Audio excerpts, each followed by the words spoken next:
Howdy howdy, my name is Lily from Makecraft Game and you're listening to Reading Rulebooks. Today we're going to be reading the massive book for the game Scythe, so let's get into it.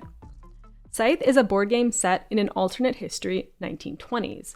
It is a time of farming and war, broken hearts and rusted gears, innovation and valor. Backstory. The ashes from the First Great War still darken the snow in 1920s Europa.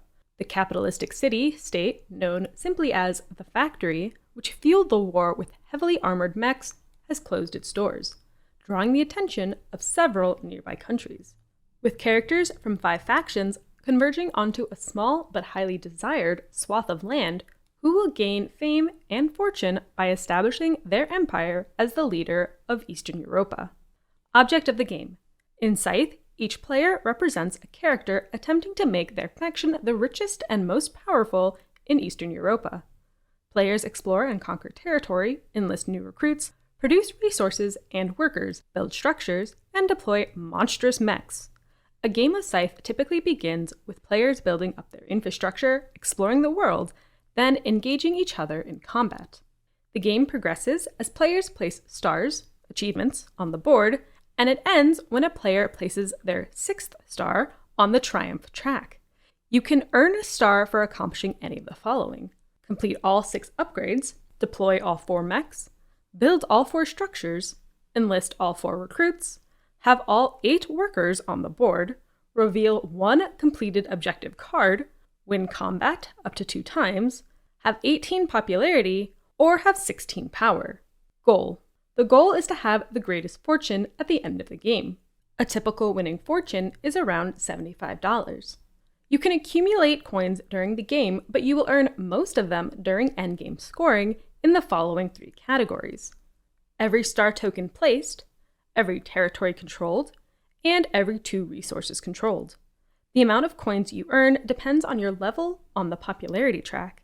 The higher your popularity, the more coins you will earn. You can also get a few bonus coins based on where you build structures. A table of contents can be found on page 2 of this rulebook. Global components: 1 quick reference guide, 5 player mats, 1 game board, 80 resource tokens, 20 each of food, metal, wood, and oil, either as wooden tokens, regular Scythe, or realistic tokens, collector and art connoisseurs edition. 80 cardboard coins, 12 multiplier tokens, 12 encounter tokens, 6 structure bonus tiles, 42 combat cards, yellow, 23 objective cards, beige, 28 encounter cards, green, 12 factory cards, purple, 2 power dials, 5 Riverwalk cards, 5 quick start cards, and any promo items, which we'll talk about more later in the rulebook. Faction components. There are 5 factions: Nordic, with the primary color blue, Saxony, with the primary color black, Polania, with the primary color white, Crimea, with the primary color yellow, and Rusvit, with the primary color red. Each faction will have 1 faction mat, 1 action token, 1 popularity token, 1 power token, 6 star tokens, 4 structure tokens, 4 recruit tokens, 4 mech miniatures, 1 character miniature, 8 workers, and 6 technology cubes. Important concepts. Territory.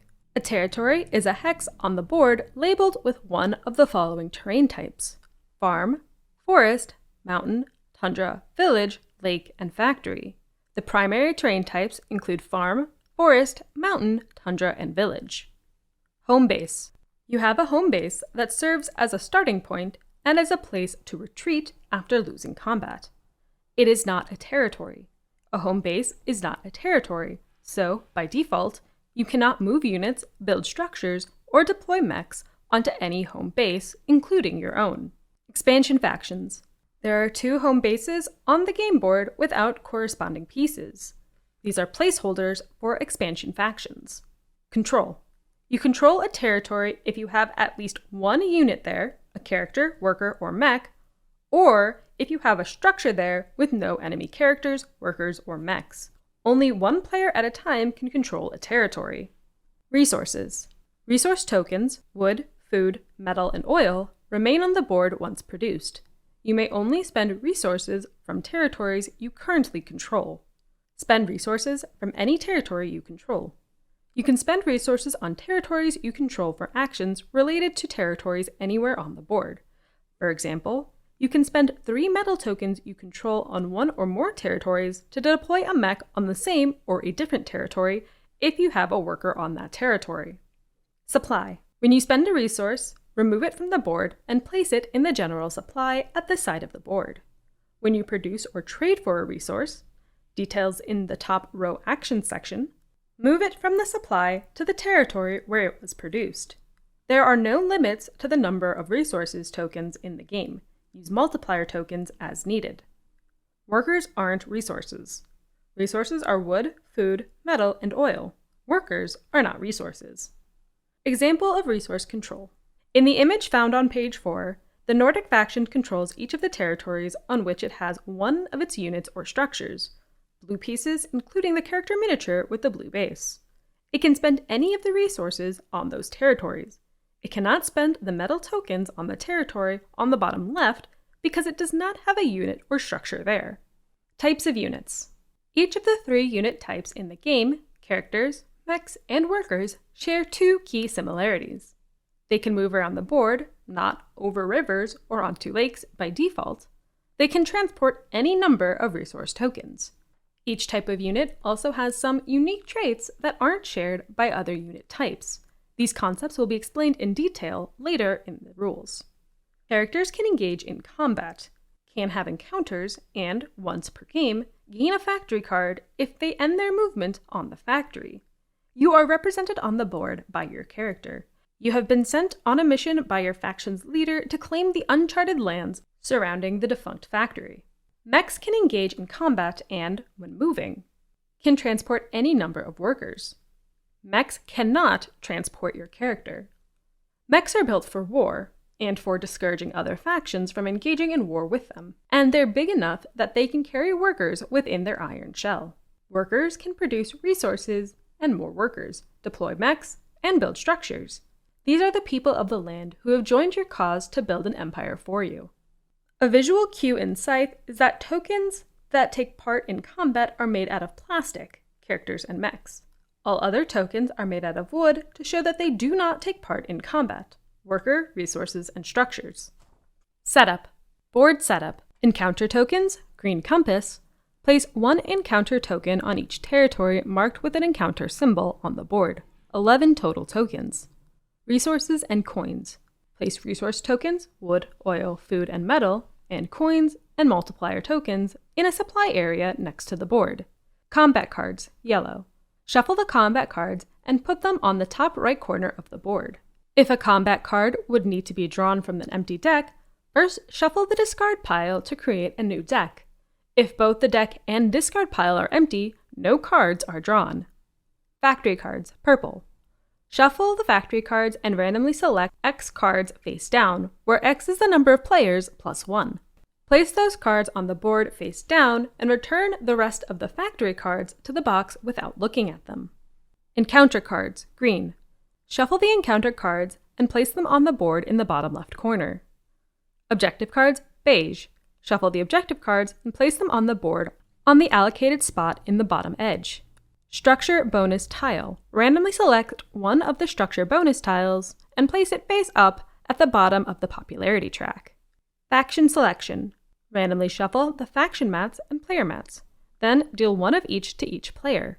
Each player should sit near the home base of their faction with their faction mat and player mat positioned in front of them. The seating order should be Nordic, Rusviet, Crimea, Saxony, Polania, clockwise from the top. Starting cards and track positions. Both the faction mat and player mat indicate your starting cards and track positions in the box on the far right of each mat. Your faction mat will indicate the following setup. Combat cards. Draw the indicated number of combat cards. The number of combat cards you have is public information, but the content of those cards is kept secret from opponents. Power token. Place your power token on the indicated level of the power track on the game board. Power is the commodity you will spend in combat. The player mat will indicate the following setup. Popularity token. Place your popularity token, heart, on the indicated level of the popularity track on the game board. Coins. Gain the indicated amount of coins and place them on your faction mat. While the number of coins you have during the game is not hidden information, you are never required to reveal their total value to other players.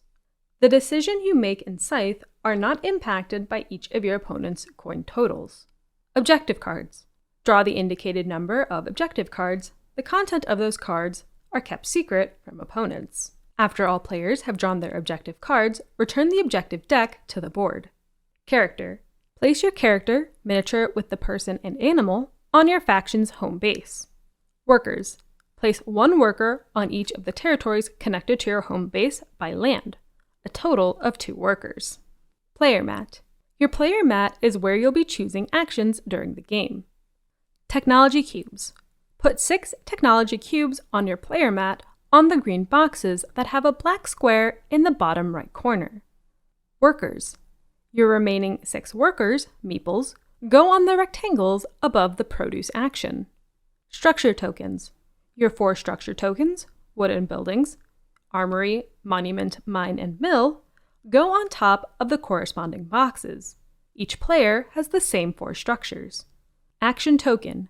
Place your action token next to your player mat. Recruit tokens. Your 4 recruit tokens, cylinders, go on the circular spaces on the bottom row of the player mat. Starting player. The player with the lowest number in the label on their player mat will go first. Play proceeds clockwise from there. Designer's note. The higher number player mats offer slightly more lucrative starting track positions than others, as those players are more likely to have 1 fewer turn by the end of the game than the player who goes first. Faction mat. Your faction mat is where you keep your mechs, stars, and coins. Each faction mat also shows a special ability in the upper right corner. Stars. Place your 6 star tokens at the upper left near the faction emblem. Do not put tokens on top of the Recruit 1-time bonus, bottom left corner. You'll gain these benefits when enlisting recruits during the game. Mechs. Place your 4 mech miniatures on top of the 4 mech/character abilities. Quick Start Guide. We recommend that you don't try to teach every little rule to new players. Instead, give each player a Quick Start card. This card contains key information about units on one side, and the other side covers board concepts and gives players something specific to do for their first 5 turns. Your first game of Scythe isn't about devising a masterful plan or understanding every little rule. Just jump in and start pushing buttons to see how things work, referring to the rules when necessary. Riverwalk card. The Riverwalk cards, 1 per player, are a reminder as to which factions have the ability to cross into each territory if they unlock the Riverwalk mech ability. As each Riverwalk ability is slightly different, this ability is explained for each faction later in the rulebook. Gameplay. Scythe uses an ongoing action selection mechanism, no rounds or phases. Players take turns one after another until a player places their 6th star on the board, immediately ending the game. On your turn, do the following in sequential order. 1. Place your action token on a different section of your player mat than where it was on your previous turn. 2. Take the top row action on that section once, optional. 3. Take the bottom row action on that section once, also optional. Thus, you may take a single action, both actions, from top to bottom, or neither action, but you must still move your action token. You may use resources gained from the top row action to pay for the bottom row action. Also, you may complete an objective card during your turn. See the objective section. The costs, red boxes, and benefits, green boxes, on your player mat are shown by the number of empty spaces before the action is taken. When taking an action, first pay the cost, then gain as much or as little of the benefit as you wish. You may only take an action once on your turn, not multiple times. After you've completed your turn, or as you're finalizing your decision on the bottom row action, it is critical for turns to overlap in this matter to keep the game moving at a steady pace. The next person in clockwise order takes their turn. Top row actions. The top row actions appear in a different order on each player mat, though each action is identical. The player mat visuals and the default costs and benefits explained in this section are based on the starting position of each player mat. Move. Do one of the following. / means or. Move. Move up to 2 different units you control, characters, workers, or mechs, from one territory or home base to one adjacent territory. Move one, then move the other. Gain coins. Gain $1. Here are some important notes about how movement works. Resources and workers. Units may pick up and drop off any number of resource tokens during a move action. Mechs. In addition to resources, your mechs can pick up and drop off any number of your workers during a move action. If they do, this does not count as movement for the workers, just the mechs. You could transport some workers on a mech, and then one of those workers could move on its own. You could also use part of your move action to move a worker onto a territory with a mech, then move the mech while carrying the worker. Rivers and lakes. By default, units may not move across rivers or onto lakes. This rule is broken by some mech abilities. See mech abilities for Polania and Nordic. River. A river is a body of water on the border between 2 land territories. Lake. A lake is a body of water comprised of an entire territory hex. It extends from the hex to any adjacent shoreline. Thus, in the example shown on page 11, if a player has a special lake movement ability, they can move from any of the surrounding territories onto the lake. Tunnels. For the purpose of the move action for any unit, all territories with the tunnel icon are considered to be adjacent to each other. Moving into opponent-controlled territories, controlled by workers. If your character or mech move into a territory controlled by an opponent's worker and no other units, its movement ends, even if you have a mech ability that would allow it to move further. Each of the opponent's workers on that territory immediately retreats to their faction's home base, leaving behind any resource tokens. You lose 1 popularity for each of their workers you forced to retreat. They're not happy with you forcing them off their land. In the case that you cannot reduce your popularity any further, the workers are still forced to retreat. Your workers cannot move by themselves into territories controlled by opponent workers. Controlled by a structure. Any unit can move into a territory controlled by a structure. The player who controls the unit now also controls the territory. Controlled by character and/or mechs. If your character or mech moves into a territory controlled by an opponent's character and/or mech, its movement ends, even if you have a mech ability that would allow it to move further. The opponent still temporarily controls that territory. After you've completed all move actions, if any of your mechs or your character share a territory with an opponent's character or mechs, combat happens, which we'll talk about in the combat section. Your workers cannot move by themselves into or out of territories controlled by opponents' characters and/or mechs.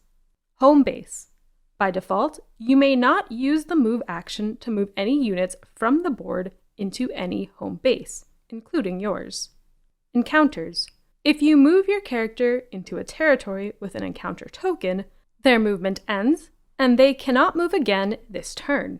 After resolving all combats for this turn, if your character is still in such a territory, discard the encounter token and resolve the encounter, which we'll talk about in the encounters section.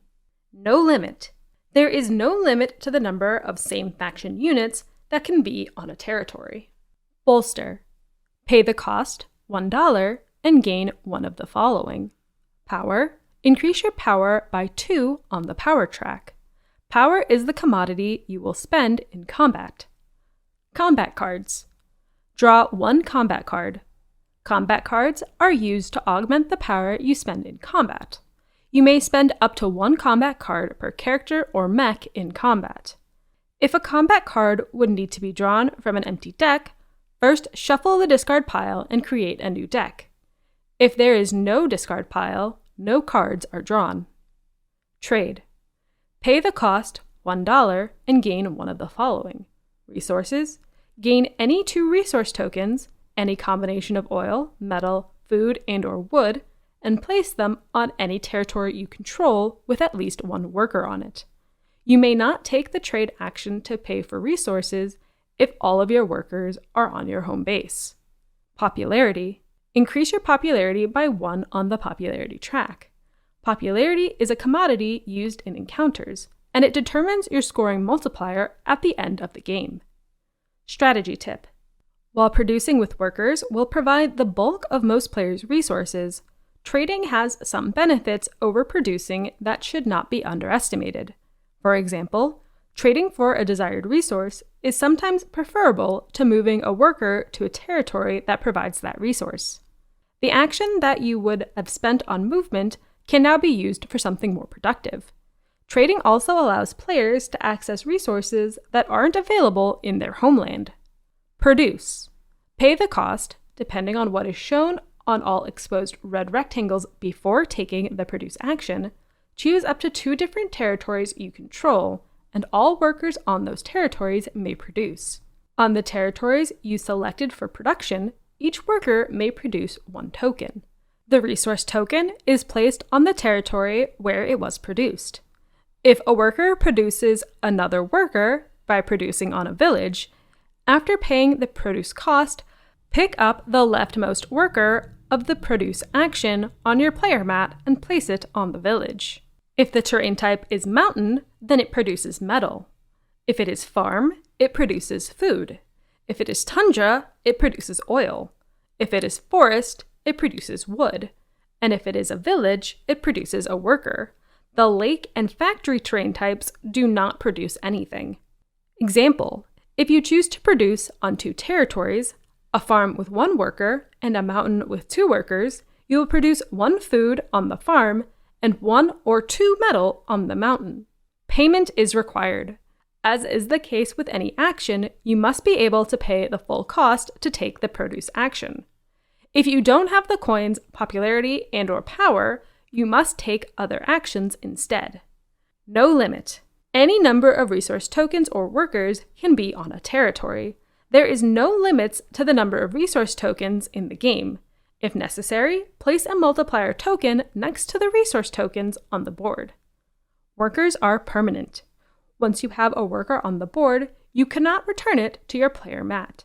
It is possible, albeit very rare, that players may find themselves in a position where they cannot take any action. If they took a move action and have no coins, resources, power, or popularity. If that happens, the player must take a dead turn, where they choose another section of the player mat without taking any of the actions there. We recommend being thrifty with coins early in the game to prevent this from happening. Bottom row actions. The bottom row actions are in the same order on all player mats, but the costs and benefits vary. The player mat visuals and the default cost and benefits explained in this section are based on the starting position of each player mat. Overlapping turns. Usually when a player starts to take the bottom row action, which isn't interactive but may take a few seconds to figure out, the next player can start to take their turn. Coins. Most of the bottom actions give you at least 1 coin when you pay to take that action. We recommend that players take the coins before implementing the main focus of the action so they don't forget to gain those coins. A player may choose not to take the coins, i.e., if coins interfere with their objective. Completing actions. Eventually, you may complete a bottom row action, i.e., with the upgrade action, at some point you may have nothing more to upgrade. After that point, you may continue to pay the cost of the action to gain the coins, and the recruit bonus if applicable. Each of the bottom actions has a recruit ongoing bonus, green circle. Recruits. If it is exposed, it rewards a player when they, or adjacent opponents, take this action. See the Enlist section for details. Upgrade. Upgrading improves the efficiency of the infrastructure in your growing empire. The resource used to upgrade is oil. To upgrade, pay the cost, pick up a technology cube from any green box on your player mat, and place it on any empty red box with bracketed borders. Red boxes with solid black borders are off limits for upgrades. Example: you decide you want to be able to produce on 3 territories instead of 2. Ignore the mill for this example. And you want to decrease the cost of enlisting a recruit by 1 food. By taking the upgrade action, in addition to paying the oil cost and gaining the coin benefit, pick up any technology cube from a green box, in this case, the produce action benefit, and move it to any red box with bracketed borders, in this case, the enlist actions cost. This example can be found on page 14. Deploy. You can deploy mechs, miniatures, to protect your workers, expand your empire, and add new abilities to your character and other mechs. The resource used to deploy mechs is metal. To deploy a mech, pay the cost, choose any mech on your faction mat, and place that mech on a territory you control with at least 1 worker on it. You can't deploy mechs onto lakes, even if your faction has mech abilities allowing your mechs to move to lakes. From now on, your character and all mechs, not your workers, gain the ability on the faction mat that was under the mech miniature. These abilities vary from faction to faction. Saxony. Riverwalk. Your character and mechs can move across rivers, onto forests and mountains. Underpass. For the purpose of move actions for your characters and mechs, mountains you control and all tunnels are considered to be adjacent to each other. For example, if your mech is on a mountain, it can move from that mountain to A, any other mountain you control, or B, any tunnel or your mine. Disarm. Before you engage in combat on a territory with a tunnel or your mine, the combating opponent loses 2 power. This loss of power is reflected on the power track. You may do this once per combat, not once per unit. Speed. Your character and mechs may move 1 additional territory when moving. If any of those units move into a territory containing an opponent's character, mech, or worker, their movement ends and they cannot move again this turn. Moving from 1 tunnel to another still counts as 1 move. So with this ability, you can move an additional territory before or after moving through a tunnel. Your mechs can pick up and drop off resources and workers in the middle of a move action when they have the speed ability. Rozsviet. Riverwalk. Your character and mechs can move across rivers onto farms and villages. Township. For the purpose of move actions for your character and mechs, villages you control and the factory are considered to be adjacent to each other. For example, if your mech is on a village, it can move from that village to A, any other village you control, or B, the factory. People's Army. In combat, where you have at least 1 worker, you may play 1 additional combat card. You still require a character or mech to participate in combat. For example, if you have 2 mechs and 3 workers in combat, you may play up to 3 combat cards, 1 for each mech, and 1 because you have at least 1 worker. Speed. Your character and mechs may move 1 additional territory per movement. See Saxony for full details. Nordic. Riverwalk.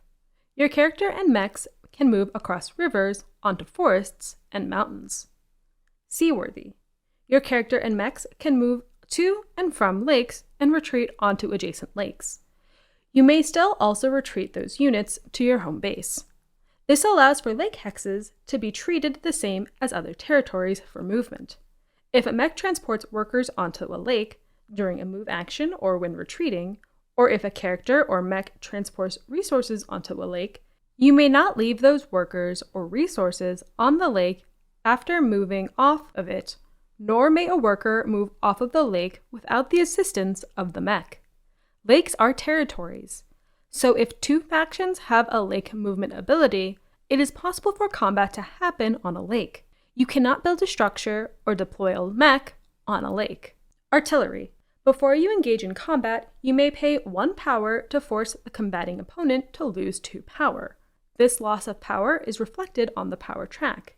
You may do this once per combat, not once per turn. Speed. Your character and mechs may move 1 additional territory per movement. See Saxony for full details. Crimea. Riverwalk. Your character and mechs can move across rivers onto farms and tundra. Wayfare. Your character and mechs may move from a territory or home base to any inactive faction home base, or your own, regardless of the distance. An inactive faction is any faction not currently in the game, including the expansion factions. Normally, players may not move onto any home base, but this is an exception to that rule. Scout. Before you engage in combat, steal one of the opponent's combat cards at random and add it to your hand. You may do this once per combat, not once per unit. Speed. Your character and mechs may move one additional territory per movement. See Saxony for full details. Polania. Riverwalk. Your character and mechs can move across rivers onto villages and mountains. Submerge. Your characters and mechs may move to and from lakes and move from any lake to another, similar to tunnel movement, but with lakes. If a mech transports workers onto a lake, or if a character or mech transports resources onto a lake, you may not leave those workers or resources on the lake after moving off of it, nor may a worker move off of a lake without the assistance of the mech. Lakes are territories, so if two factions have a lake movement ability, it is possible for combat to happen on a lake. You cannot build a structure or deploy a mech on a lake. Camaraderie. You do not lose popularity when forcing an opponent's workers to retreat after winning combat as the aggressor. This applies any time on your turn when your character or mechs force an opponent's workers to retreat after combat. Speed. Your character and mechs may move one additional territory per movement. See Saxony for full details. Build. You can build structures, structure tokens, to enhance your actions, control territories, and get endgame bonuses. The resource used to build structures is wood. To build the structure, pay the cost, pick up any structure from your player mat, and place it on a territory you control with at least one worker on it. Limit 1 per territory. Only one structure can be built on each territory. So if you're the first player to build a structure on a specific territory, neither you nor any opponent may build another structure there. Structure control. Opponents can't use your structure abilities. You always get the abilities from your structures, even if you don't control the territories they are on, except for the mill. You can't produce on the mill's territory if you don't control that territory. Territory control. A territory with one of your structures on it is under your control even if you have no units there. However, if an opponent's unit is on a territory with your structure, the structure is under their control. Permanence. Structures cannot be destroyed or moved. Factory. You may build on the factory territory. Places you can't build. Your home base isn't a territory, so you can't build there. You also cannot build structures on lakes. Ongoing bonus. The benefit revealed by removing a structure from your player mat is an additional benefit you will gain when taking the top row action directly above it in the future. Monument. Whenever you take the bolster action, also gain 1 popularity. Mill. Whenever you take the produce action, the territory with the mill may count as an extra bonus territory for production. The mill will produce as if it were a worker. If there are actual workers on the mill territory, they may also produce resources. Mine. The mine acts as a tunnel that only you can use. You may move units to and from your mine as if it is a tunnel, even if an opponent controls the territory the mine is on. Unlike the other structures, this is an ongoing ability associated with all unit movement. Armory. Whenever you take the trade action, also gain 1 power. Endgame bonus. At the end of the game, players will gain coins for achieving the goals shown on the structure bonus tile that was randomly selected during setup. You gain this bonus even if you don't control the territories the structures are on. This bonus represents how property value has strengthened your expanding empire. The 6 structure bonus tiles are as follows. Number of tunnel territories adjacent to your structures. Only count each tunnel once. A mine does not count as a tunnel for this purpose, and rivers do not break adjacency. Number of lakes adjacent to your structure. Only count each lake once. Number of encounters adjacent to your structure. Only count each encounter once. These count whether or not the encounter tokens are still there. Rivers do not break adjacency. Number of tunnel territories with your structures on them. A mine does not count as a tunnel for this purpose. Number of your structures in a row. Any continuous straight line is fine. Only count the longest row of structures you have. Rivers do not break continuity. Number of farms and tundras with your structures on them. Example, the structure bonus for this game is the number of lakes adjacent to your structure. If you had 2 structures positioned as shown on page 19, you would gain coins for 4 lakes, a total of $6. You gain those coins even if you do not control the territories your structures are on. Enlist. You can enlist new recruits, cylindrical tokens, to join your forces. The resources used to enlist recruits is food. One-time bonus. To enlist a recruit, pay the cost, pick up a recruit token from any section on your player mat. Place it on any open recruit one-time bonus space on your faction mat, and immediately gain the depicted bonus. This represents what your new recruit is immediately contributing to your forces. The token remains there permanently. It can't be moved. The 4 one-time bonuses are gain 2 power, gain 2 coins, gain 2 popularity, and draw 2 combat cards. Ongoing bonus. In addition to the one-time bonus, each recruit gives you 1 recruit ongoing bonus related to the action from which you selected the recruit token, the bonus in the circle. This represents a skill the recruit brings to your force. For the rest of the game, whenever you or the player to your immediate left or right, these players are shown in the icon in the red circle, take the bottom row action in the section of the player mat from which the recruit was taken, you may gain the specified bonus. Top row actions or a similar action on a factory card, see the factory section, do not count. Player order. If more than 1 player would gain a recruit ongoing bonus, the active player goes first, followed by the player to their left, then the player to their right. If one of those players places their 6th star as a result, the game immediately ends. See Game End and Scoring. Proclamation. You must announce when you take bottom row actions so adjacent players know to check for recruit ongoing bonuses. 2-player rules. In a 2-player game, whenever your opponent takes an action that would give you a recruit ongoing bonus, you only gain it once. Faction abilities. Each faction has a special ability indicated at the upper right of the faction mat. Rozsviet, Relentless. You may choose the same section of your player mat as the previous turn. The Rozsviets push their people hard, day after day, to achieve their ultimate goal. While other factions let their infrastructure take a break from turn to turn, the Rozsviet faction may choose the same section of their player mat as the previous turn. This ability also applies to a factory card if you have one.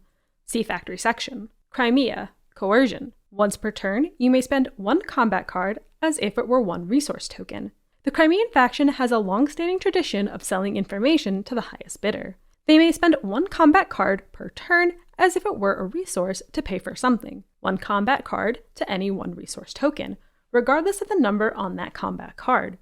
Combat cards are still worth nothing at the end of the game. Nordic, Swim. Your workers may move across rivers. Nordic workers are accomplished swimmers who refuse to complain even when wading through the coldest of waters. They may move across rivers onto any type of terrain except lakes. This ability applies only to the workers, not the character or the mechs. Polania, Meander. Pick up to 2 options per encounter card. Thanks to Anna's charismatic bear companion, Wojciech, the pair tend to stretch short encounters into longer adventures. Instead of picking just 1 option per encounter card, the Polanian faction may choose up to 2 different options per encounter card in any order. The benefit from the first selected option may be used to pay the cost for the second selected option. Only 1 encounter card is drawn. Saxony, Dominate. There is no limit to the number of stars you can place from completing objectives or winning combat. Saxony's methodical approach to conquering the eastern lands surrounding the factory is all about asserting force and completing specific missions. The Saxon faction may complete both of their objective cards. They don't discard the second card after achieving the first. And they are not limited to 2 combat victory stars. If Saxony has available stars after winning combat, they must place the star.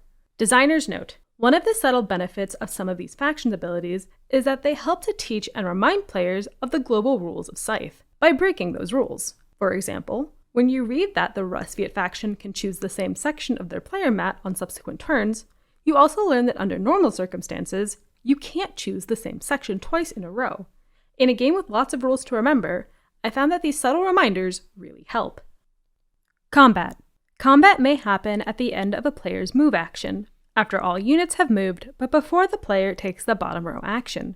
If that player's character and/or mech share a territory with an opponent's character and/or mech, combat occurs. It's possible for this to happen on multiple territories. In that case, the active player, the attacker, chooses the order in which the combat occurs. Combat happens only between the two players whose units share a territory, either of whom can gain a star for winning the combat. Other players may try to influence the combating player by bribing them with coins. See Alliances and Bribes. No requirements. You may initiate combat even if you have 0 power and/or 0 popularity. Attacker advantage. If the attacking player has a mech ability that impacts combat, they use that ability first, followed by the defending player. Also, if combat results in a tie, the attacking player wins. Select power. Simultaneously and secretly, select a number on your power dial. Align the number with the icon at the top right. That is the amount of power you will spend, so you cannot choose a number higher than the amount of power you currently have on the power track. The dial goes up to 16, but you can only spend up to 7 power on your power dial. Add combat cards. Optional. By default, for each of your units involved in the current combat, character and/or mechs, you may tuck 1 combat card from your hand behind the power dial. You may do this even if you select 0 power on your power dial. The number of combat cards you have in hand is public information, but during combat you may conceal whether or not you've used any of those cards. The combat deck contains the following cards: 16 cards with 2 power, 12 cards with 3 power, 8 cards with 4 power, and 6 cards with 5 power. Designer's note. You might be surprised by how few combats happen in a game of Scythe, especially given the universal presence of mechs in Jakub's art. However, if you look at all of the illustrations, you'll notice that very few of the mechs are actually fighting. In that way, Scythe is just as much about the threat of combat as it is actual combat. If your neighbor has built up a big pool of power and combat cards, you're less likely to attack them. Simultaneously, you might position workers on key territories to dissuade more aggressive players from attacking there due to the loss of popularity if they win. It is this tension that exemplifies the core theme of Scythe, the intersection of farming and war. Reveal. Both players reveal their power dials and selected combat cards simultaneously. The value provided by any combat cards provides an additional bonus to the power you spend from the power track as indicated on your power dial. The player with the highest total power wins the combat. Ties go to the attacking player. Both players then pay the amount of power they selected on their power dials, and they discard any combat cards they used face up. You don't adjust the power track for combat cards. They are just a temporary boost. Winner. The winner gains, or maintains, control of the territory and all resource tokens on it. The winner also places 1 star token in the combat space of the triumph track. See placing stars, if they haven't already placed 2 stars for combat victories. If the winner was the attacker, they lose 1 popularity for each worker they force to retreat by initiating and winning combat. Also, if there was an encounter token on the territory and the winner has a character there, they now perform the encounter. Loser. The loser must retreat all of their units, mechs, characters, and workers from the combat territory to their home base. Pick up those units and put them down on their home base. All resources those units were carrying remain on the territory and are now under the control of the winner. If the loser revealed at least 1 power on the dial or through combat, they gain 1 combat card as they retreat. Limited stars and game end. Each player can gain a maximum of 2 stars for winning combat, with the exception of the Saxon player, who can gain unlimited combat victory stars. But they may still engage in future combats after they have achieved all those 2 stars. If your 6th star is placed but you still have a combat remaining on your turn, the game ends and all units you move to initiate the combat will move back to the territory from whence they came. Battle in a lake. Lake battles can happen between factions like Polania and Nordic that have activated lake-related mech abilities. If a mech transporting workers is attacked while on a lake, the attacker wins combat. The attacking player loses 1 popularity for each of those workers. They are forced to retreat with the mechs to their home base. Example: John takes a move action, first moving his character onto an unoccupied farm, then moving a mech carrying 2 workers onto a territory controlled by Sandra. Sandra has her character, a mech, a worker, and 3 food tokens on that territory. John has 10 power, and Sandra has 4. This is shown on the power track on the board. John turns his dial to select 7. He has 1 combat unit, the mech, so he can add 1 combat card from his hand, but he chooses not to do so. Sandra decides to spend 4 power on her power dial. She has both her character and a mech on the territory, so she can spend up to 2 combat cards if she wants to. She chooses to just play a 3 power card and tucks it behind her power dial. When they both finalize their decisions, they reveal their power dials at the same time. Sandra groans. She's tied to John's total power, 7-7, but the attackers win ties. So John takes over the territory and the 3 food, and Sandra's units retreat back to her home base.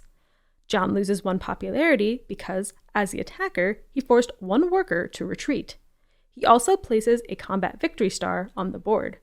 Sandra's only compensation is that she gets to draw a combat card since she revealed at least 1 power on the dial or through combat cards.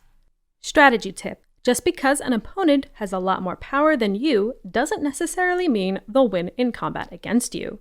They don't know how much power you will spend or the amount of power your combat cards will add. Combat cards aren't worth anything at the end of the game, so spend them early and often. The puzzle of combat is outwitting your opponent, especially when they think they're going to win. Encounters. As your character treks across Eastern Europa, they will encounter a number of local people and situations. Each encounter will present you with 3 options to determine how you want to interact with the people. The choice you make will often impact the people's view of you, represented in the game by your popularity. When you move your character onto a territory with an encounter token on it, their movement ends and they cannot move again this turn. When your move action is completely over and you've resolved all combats, but before you take a bottom row action, if applicable, discard the encounter token and draw an encounter card. Only characters will trigger an encounter. Show the art to the other players and reveal the thematic text, the text in all caps, out loud. Then read through the various costs and benefits on the options and choose one. You must choose one and pay the cost if applicable, though you may gain as much of the benefit as you'd like. After you make your selection, discard the encounter card to the bottom of the encounter's deck, face down. Required cost and optional benefit. If you don't have popularity or coins to pay for certain options, those options aren't available. You may gain as much of the benefit as you like, i.e., if a benefit would give you a medal and 1 worker, but you don't want the worker, you can just gain the medal. Benefit location. Any resources, structures, mechs, or workers you gain from the encounter card go on to the same territory as your character, i.e., where the encounter took place. Isolated cost and benefit. If an encounter card instructs you to gain something or to perform an action, you do not pay any additional costs or gain any additional benefits beyond those on the encounter card, nor do you trigger any recruit ongoing bonuses. Combat. If a character moves onto a territory with an encounter token and an opponent's mech, thus initiating combat, the encounter only happens after the character wins combat. Otherwise, the encounter token remains on the territory. Number. The number in the upper left corner is just for referencing the card for questions posted on places like BoardGameGeek.com or StoneMaierGames.com. Designer's notes. We made a specific design decision with the beautifully illustrated encounter cards. Rather than tell the players what they're seeing through a label or flavor text, we'll let you use your eyes to see the scene you've stumbled upon. There's often a lot happening in these scenes. It's usually not just one specific thing that's happening. And the 3 options explain the various ways in which you can act. Encounter cards are shown to all players when they're drawn, so your gaming group can integrate as much or as little of the story into the way they play Scythe as they like. We're giving you the same visual freedom you'd experience if you stumbled upon these scenes in real life rather than restricting you to the limitations of flavor text. After all, a picture is worth 1,000 words. The Factory. The Factory is the centerpiece of the Scythe board. It is a place of technological innovation and untapped power. Unlike most other territories, the Factory does not produce any resources. At the end of the game, the Factory is worth a total of 3 territories instead of just 1 to the player who controls it. When your move action is completely finished, after winning combat if necessary, if your character is on the Factory for the first time this game, look through the Factory cards on the board. You must choose 1 card and return the rest to the board. The first player to look at those cards will see cards equal to the number of players plus 1. Each subsequent player to visit the Factory with their character will see 1 fewer card. It's good to get there first. Factory cards.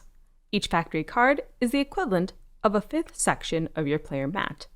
Place it next to your player mat. Using Factory actions. The Factory card is treated as any other section of your player mat. On your turn, you may place your action token on the Factory card and take 1 or both actions, starting with the top row action if you choose to take both. Separate from player mat bonuses. Even if the Factory action does something similar to another action on your player mat, they're completely independent of one another. So you get neither recruit ongoing bonuses, structure bonuses, nor coins from similar actions on your player mat. Move. All Factory cards have a bottom row move action. It's a little different than a standard move action, as it says, move 1 unit up to 2 times within the same move action, consistent with other rules. All other rules for movement still apply, especially those that say that the entire move action ends if your character moves onto a territory with an encounter token, or a character or mech moves onto a territory occupied by an opponent's units. Mine. If you have a mine, you may move through the mine with this move action. Speed. If you've unlocked the Speed mech ability, one of your mechs or your character may move up to 3 territories with this move action. 1 card limit.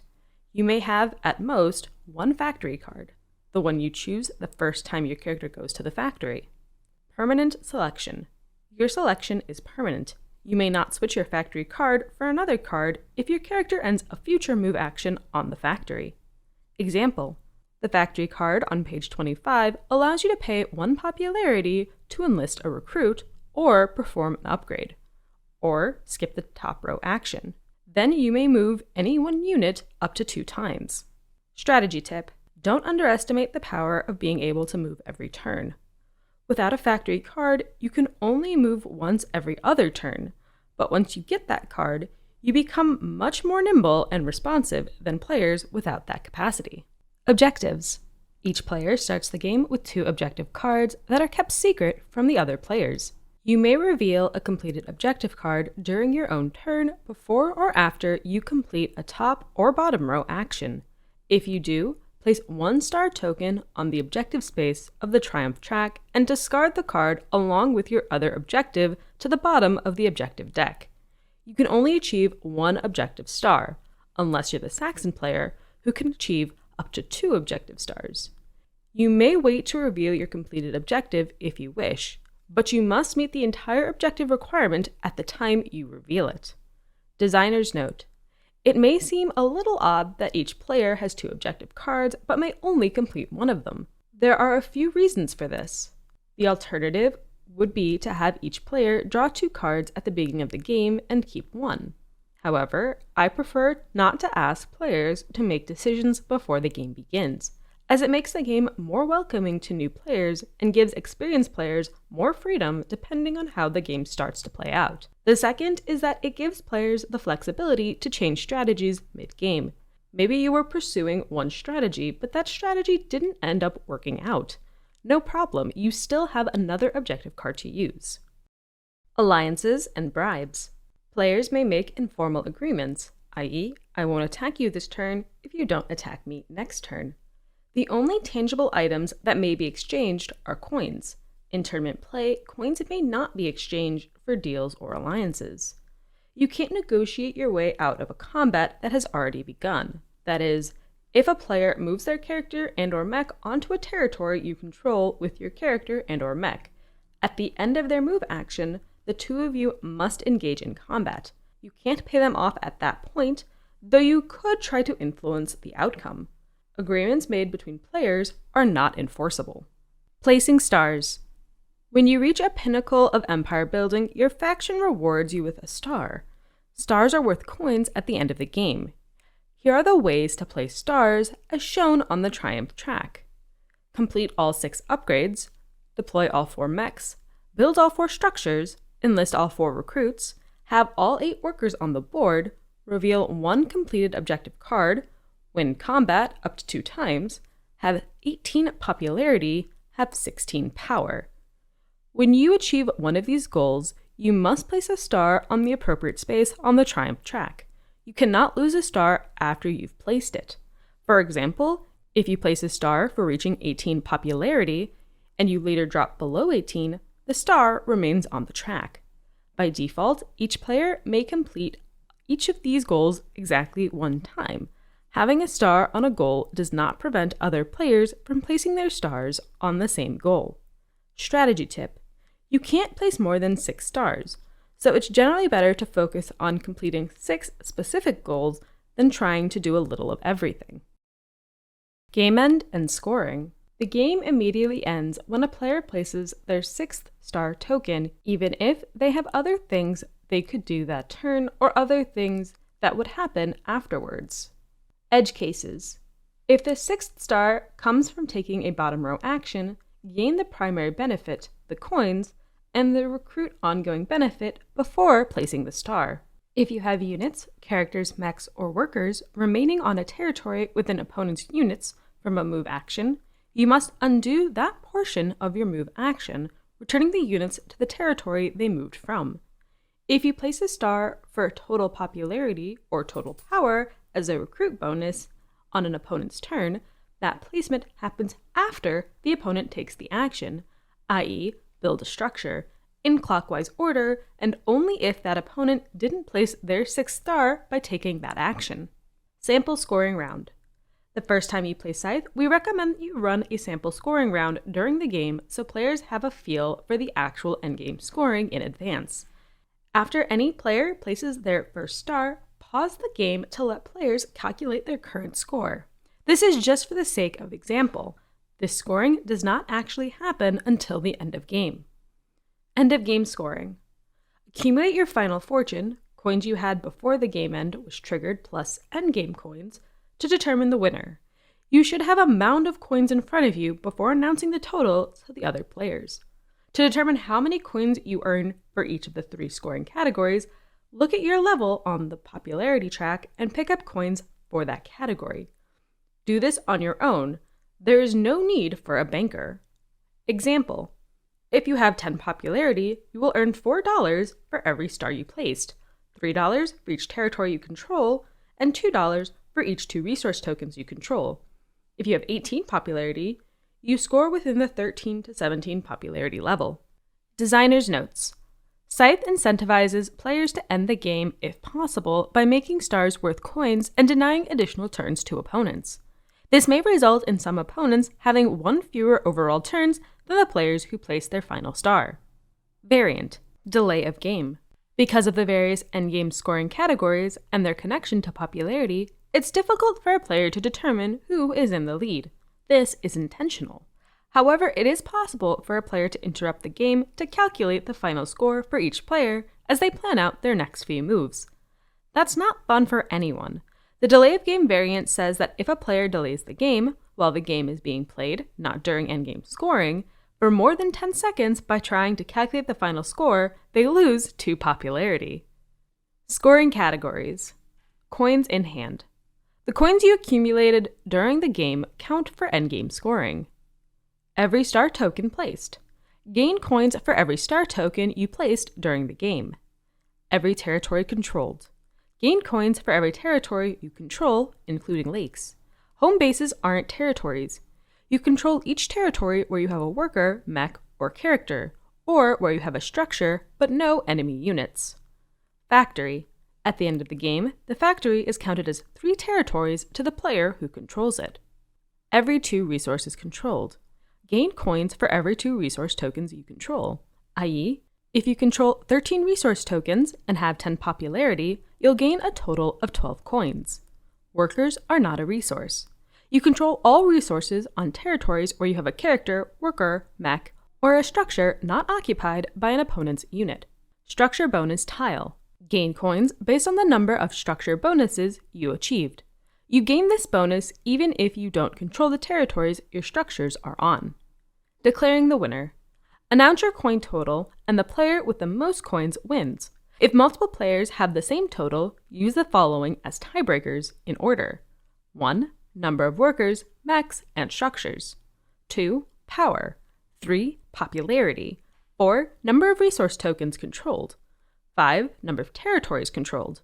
6. Number of star tokens placed on the board. Achievement sheet.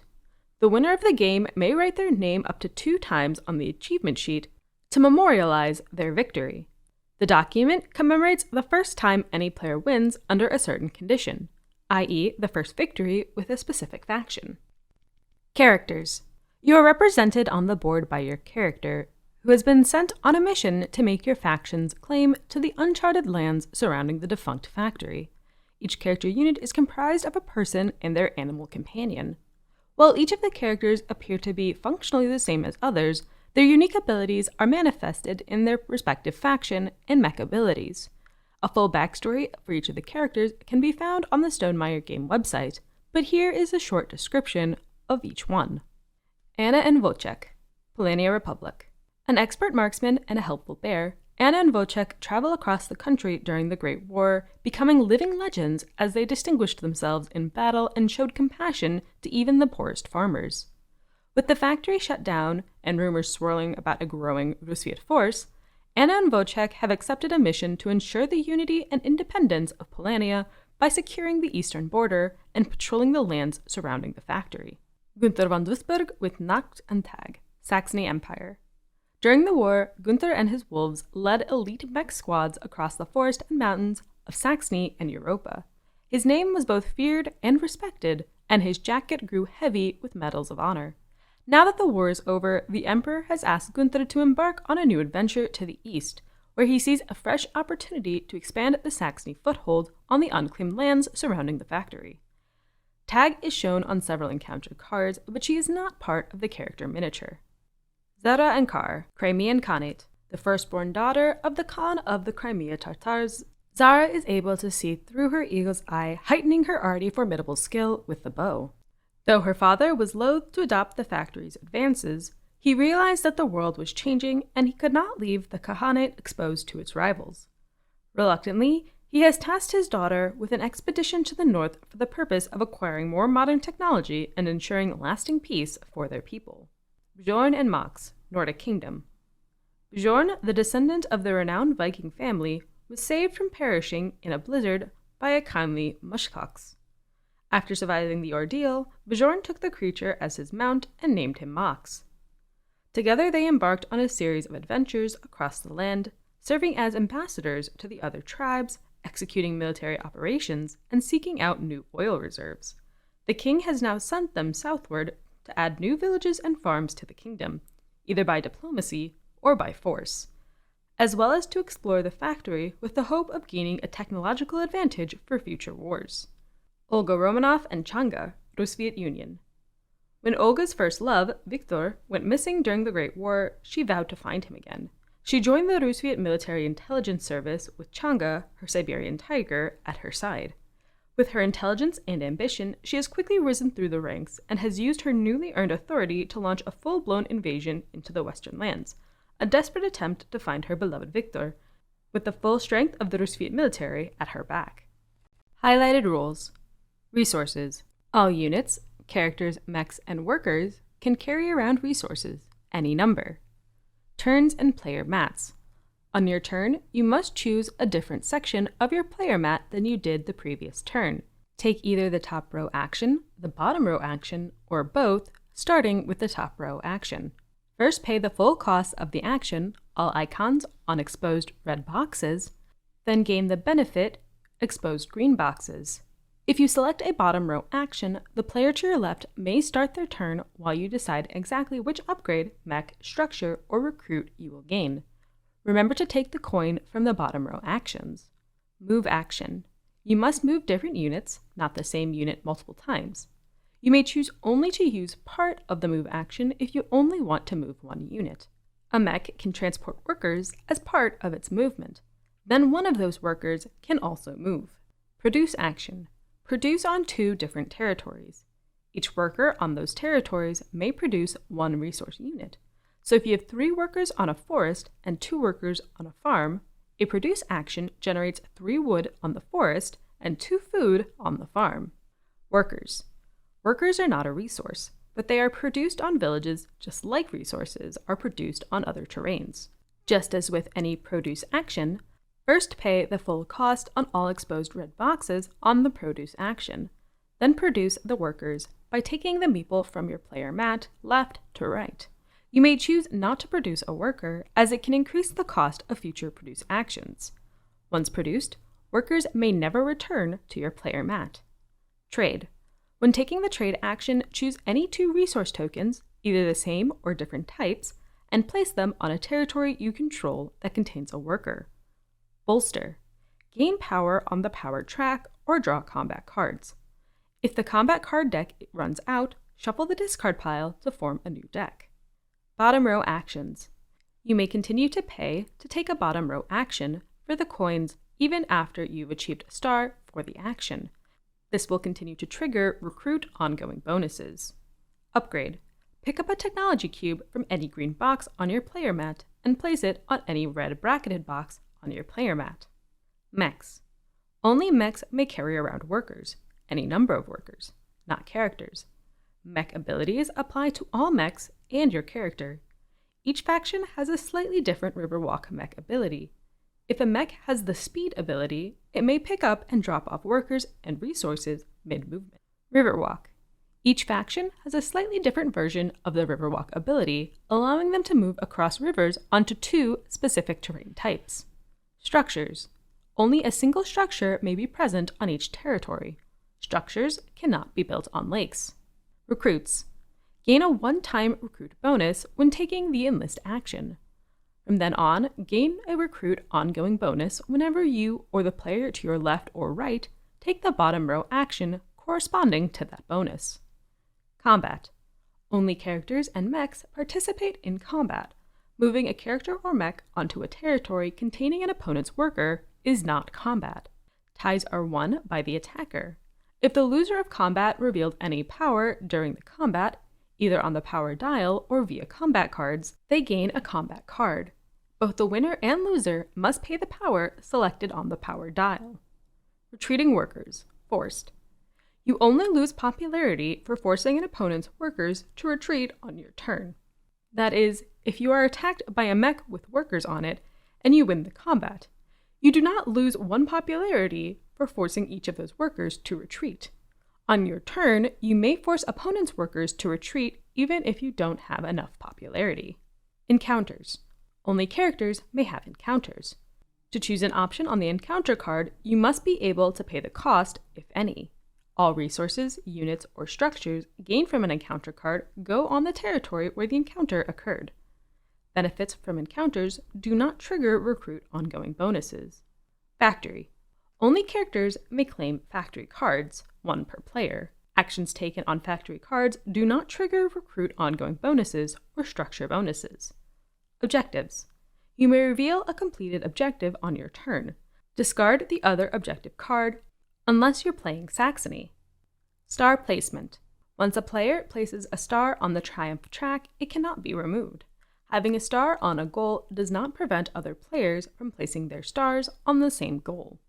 If a player places their 6th star, the game immediately ends. Nothing else happens other than endgame scoring. Endgame scoring. At the end of the game, remember to include coins you earned during the game as part of your final coin total. When scoring for territorial control, you control a territory and all resources on it if you have a unit there or if you have a structure there, unless an opponent has units on that structure's territory. Make sure to only score for every 2 resource tokens you control, not every resource token. And that is the rulebook for Scythe. I'll be honest, Scythe is not a game I have played often. When I did play it, I did enjoy it for the most part, although it was a bit different of an experience than I was expecting. I was expecting more of a war game from the presence of mechs, which obviously is not the case now that I've read the rulebook. The mechs are more to be in a cold war with your opponents, and the game tends to be more about engine building and gathering resources. So if you're looking for something that's very conflict heavy, this would not be the right game. But if you're looking for something with looming content while building up your engine, Scythe is perfect for that.